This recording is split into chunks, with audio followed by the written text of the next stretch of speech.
जेठानी ने देवरानी पर चोरी का इल्ज़ाम क्यों लगाया। गांव के सबसे पुराने घर में उस दिन बड़ा हंगामा मच गया क्योंकि परिवार की सबसे बड़ी कीमती चीज़ दादी की आखिरी निशानी वाला सोने का हार गायब हो गया था। जेठानी कविता ने बिना देर किए अपनी देवरानी नेहा पर उंगली उठा दी। उसने सबके सामने कहा, इस घर में इस हार के बारे में सबसे ज़्यादा जानकारी नेहा को थी। पूरा परिवार चुप हो गया। नेहा की आंखों में आंसू आ गए। जिस घर को उसने अपना समझा उसी घर में आज उसे चोर कहा जा रहा था। लेकिन नेहा चुप थी क्योंकि उसके पास एक ऐसा सच था जिसे बताने से परिवार के कई पुराने रिश्ते टूट सकते थे। आखिर जेठानी ने देवरानी पर चोरी का इल्ज़ाम क्यों लगाया? क्या नेहा सच में दोषी थी या इस आरोप के पीछे छिपी थी कोई पुरानी दुश्मनी? उत्तर प्रदेश के एक छोटे से गांव में ठाकुर परिवार रहता था। परिवार में बड़े बेटे विक्रम, उनकी पत्नी कविता, छोटे बेटे अर्जुन, उनकी पत्नी नेहा और बूढ़ी माँ शांति देवी रहती थी। यह परिवार गांव में इज्जतदार माना जाता था। शांति देवी के पास उनकी सास का दिया हुआ एक पुराना सोने का हार था।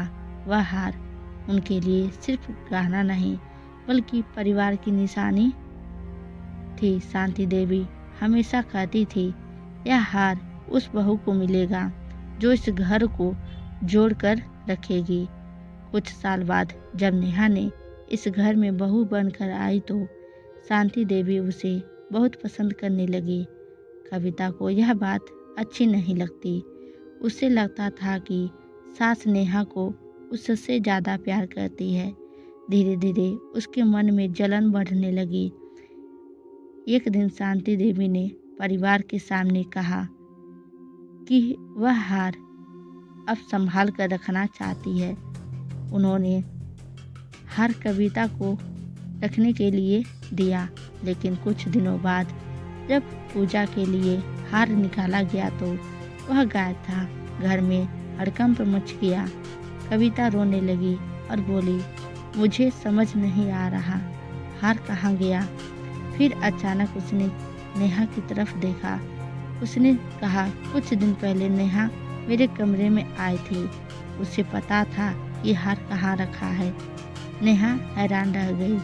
उसने कहा, भाभी, मैंने आपका भरोसा कभी नहीं तोड़ा, लेकिन घर के कुछ लोगों को शक होने लगा।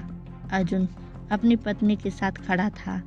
उसने कहा, बिना सबूत के किसी पर आरोप मत लगाइए। मगर कविता बार बार नेहा को गलत साबित करने की कोशिश करती रही। तभी नेहा ने एक बात बताई। उसने कहा, भाभी, मुझे पता है हार कहाँ है।